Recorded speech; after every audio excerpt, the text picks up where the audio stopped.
Right, welcome back. Vivian has got this interesting smirk on her face, and I would I would really like to know what you think about this. Now, I did a little bit of research when this news broke out, and the most expensive first class ticket from Abuja to Geneva costs about $8,000.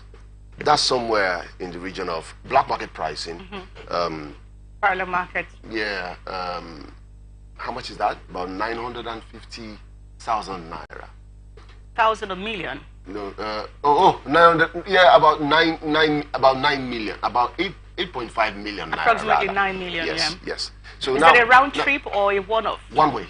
One way. One way. That's the most expensive. Okay. I went to the extreme. Let's look at the most expensive. The cheapest comes up around $2,500. Call it premium first class, you know. So I'm thinking 1 billion. How many tickets will 1 billion naira purchase? And make space for accommodation, feeding, code, you know. You're looking at a trip of maybe 300, maybe 150 people. Okay. It's a single trip, just entourage. Her trips. Yes. Point I'm like, is it that her face reminded her of someone? Can we look at the issues? Stop looking at me like that, Kingsley. I'm telling you what I observed. He was quite emotional. Now, is there a precedent in the ministry for such budgets, for such trips? Now, the president is in his statement that, okay, maybe not referring to her, maybe referring to the ministry. Okay. Right? Because she's a fresh minister, or even if not so fresh. Not, right? Yeah, in this ministry. He's saying that, and he made comparison to other countries who attended such conferences. Okay. And their modus operandi. Yeah. Before I say, I was going somewhere to talk about what we do in Geneva. What is it that takes people to Geneva? They just went to Dubai recently, COP28. And we didn't see them scream to the high heavens that the federal government delegation was 1,411, even though the Minister of Information came out to say, no, we only took 400.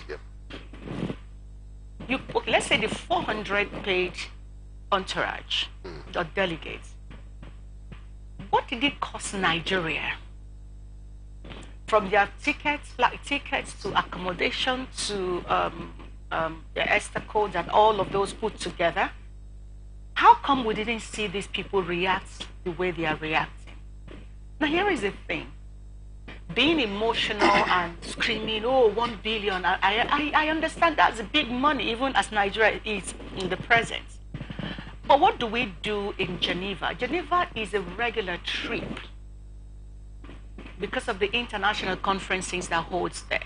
Is a UN center, as a matter of fact. So most meetings, international meetings and all of that happens in Geneva. We know that much. Now, if they are saying, if the Senator Shomole is saying, is sounding like is a one-off trip to Geneva, this amount, is it for the whole year? Now, he didn't tell us how many meetings they have, or they have, and how many people were supposed to go there. Now, if he's talking about, oh, can we cut down on this? How many meetings do you have in Geneva in 2024? Can we cut down on this so that we are sure that we know, because the economy is not where it's supposed to be right now, we need to be careful. Can some people join you virtually so they could be part of the meeting instead of having to spend that amount, so that the critical members or team members will be there? Right. That's on one side. And what I also find a bit disturbing is that a minister, by consigning this, we are at a time in this country where not just the Minister for Trade, every other ministry, the National Assembly need to begin to demand for these people, for government to cut down on expenditure. It's not just Nkiru Kanite. We are talking about every ministry, every ministry. Like I said, my biggest disappointment in this committee hearing is our inability to defend what, let's even say that they have let's say 24 meetings, one for every month of 2024, and that budget is meant for, let's say, 100 persons per meetings. She could actually say, okay, this is the precedent in the ministry, this is what the accountant presented, and I queried, and I was told that, oh, this is a precedent, this number of people must go. Now, she would have given something to, God bless your soul. you, but I don't agree with that, because the money with which the presidency traveled to COP28 is our money. I agree with you. It's taxpayers' money. That the National Assembly were too scared. Yeah, which is they were too scared to query that, and then in Kiruka's own, it became like, oh, National Assembly outrage. In Kiruka, no, she's not the one. I'll go back to that statement. Which is, you don't search the pockets of the person who feeds you. I don't get but it. She, the minister in Kiruka, is not the one who's feeding them, so they have the right to question. Now on a more serious note, right? We have followed the budget defenses of the various ministries, and like you said, it seems to be a trend that the ministers show up not having a clue, and it is disappointing as to the details. It is disappointing, of honestly. Their budget. So the question is, how did it come about, that document? How do you even stand up to take a document? No, anyone could have put it together. Yesterday, Dr. Betta Edu came up and was livid at the amount that was budgeted for her ministry, saying that it was not going to be enough. Was she even able to defend it in the first place? Yeah, she was. I'm coming. I mean, she appeared to be the only person who had done any bit of due diligence with regards to the budget. So the question is, why wearing their yes? What is that work premise? When I say some due diligence, I mean she's the only person so far who seemed to have an idea the contents of her budget. No, see, the content of a budget has to do with figures and what those figures are meant to do. But budget is beyond that. Right. Dr. Edu, till this moment, is there to give us a comprehensive national register. So the budget she's presenting to the National Assembly, I think she said it's still 36 and 70 FCT. Well, some Nigerians think it's 37. But here is the thing. So if you take, I said the FCT, she could tell us, we have a company, these are the indigent persons living in the FCT, in Nasarawa State. This is the number of IDPs, these are the other indigent persons. This is the conversation, and then you begin to tell us, if we spend 1 billion for this, which is this number of persons, this is not going to be enough. This is why I want my ministry to have more money. It will begin to make more sense. I watched them not being able to totally tackle the core components of her ministry, and then everybody is speaking English. Look at Honorable Kiruka, for instance. Like I said, I feel disappointed that you, an intelligent, educated person, irrespective of your gender, will carry a document that contains public expenditure, and then you will not tactically understand. You don't need to prepare that ministry down and make a proper presentation with your pen and paper and coffee in hand. When you're tired, you take a break. That's why you're the honorable minister. You take a break. The House says they want to say, okay, we will be with you, but I need to cross my T's and dot my I's. I don't think they're going to cut hash down for doing that. It's better you delay the hearing than coming out to say, if you cannot give account of 1 billion naira, I don't know where you can give account of, but I think we need to wrap up. Well, to put into perspective, as is contained in that document, 1 billion naira is for a trip. Just one trip. So is it for trips or just one trip? Think about it. It says a trip. It's all right. Adams Ashomole, the Honorable Adams Ashomole said, a trip to Geneva. It's all right. I'd like to be on that trip, by the way. No, you won't be on that trip. We'll still want you on the Blowout. We'll take a quick break, everyone. When we come back, we'll have a one-time ambassador to Liberia, an oil and gas consultant, a health, safety and environment consultant, a national, international business partnership facilitator, a public affairs analyst, and of course, socio-political analyst as well. That's Honorable N.I.S.T. Roland Douglas, who will be sitting through the show with us this morning. Remember that you can always watch us live from anywhere you are in the world. All you need to do is log on to Atlantic Television Network.tv, where you can watch us live. That's our website, or watch us live by downloading our app from the App Store. That's ATN Live. Do well to also watch us live on our Facebook and YouTube pages, and that's this We are Atlantic Television Network on both platforms. So stay with us. We'll come back to you after the break. We wish you a Merry Christmas. It's Christmas season! Hooray! A time to make merry with loved ones, a time to give thanks, and a time to be a blessing. May your holiday season be filled with joy, laughter, and beautiful moments. From all of us in Morrison Communications Limited, Wish 99.5 FM and Atlantic Television Network, we wish you a Merry Christmas full of amazing experiences. Cheers to a beautiful year end. From the lines across the ocean to the land beyond the mountains, through the Sahara, we bring on-the-spot news, live analysis, expert discussions on trending stories in politics, business, socio-economy, sports, and documentaries.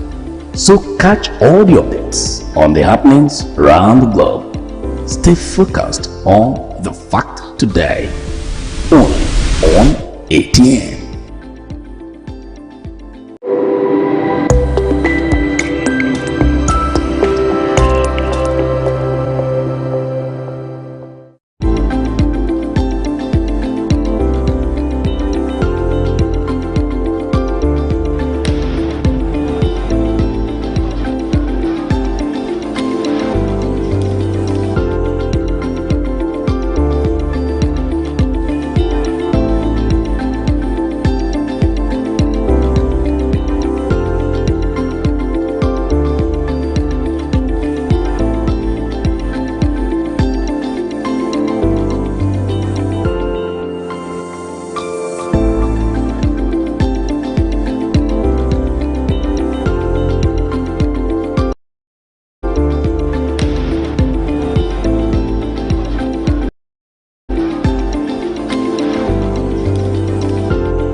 Welcome to Atlantic Blowout, everyone. Officially, let's get to welcome Honorable T. Roland Douglas to ATN Atlantic Blowouts. Good morning, sir. Good morning. Welcome to the show. Thank you very much, and good morning, viewers. A quick question on the 1 billion naira budget proposal for Geneva, by the Minister of Trade and Investment. What do they do in Geneva that you think, what trips do you think should cost us £1 billion naira for a trip or trips? For just one ministry, by the way. Just as a matter of fact, it's very unnecessary, because all he or she, as a minister, ought to do is to engage the staff that are already there, that are already familiar with the terrain, familiar with the different consulates that have all their different investors, so that they will be able to, have a productive sessions. And it shouldn't be quarterly or every season. But it's something that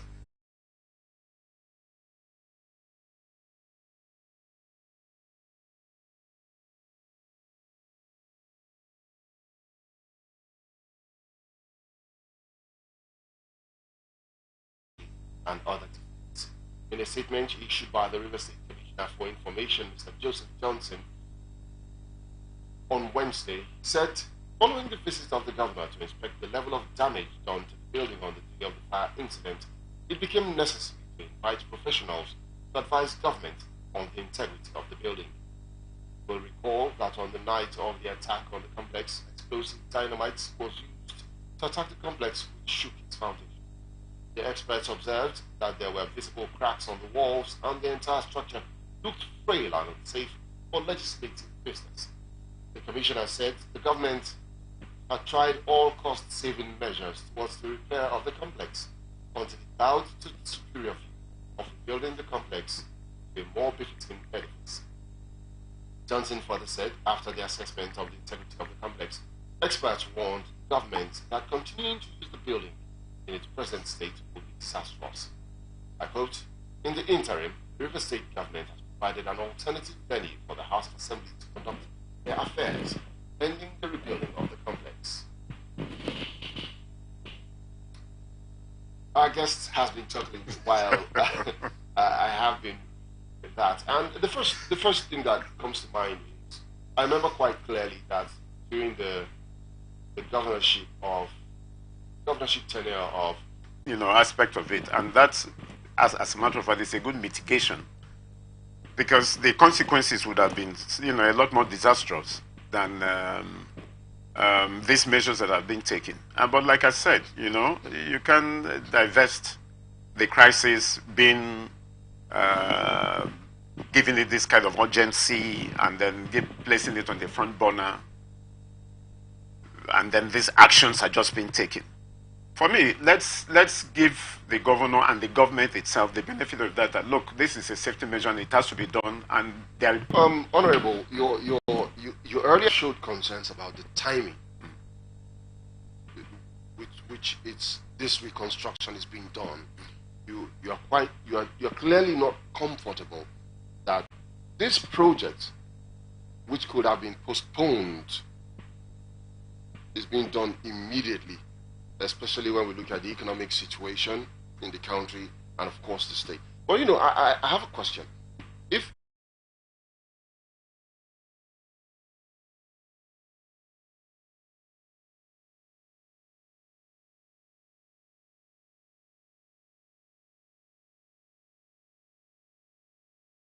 and trepidation for major stakeholders within the power sector. Adira therefore called on all Nigerians to rise against it in the interest of future generations, arguing that it imperils the ability of the state to control, regulate, and guarantee the safety of the nation.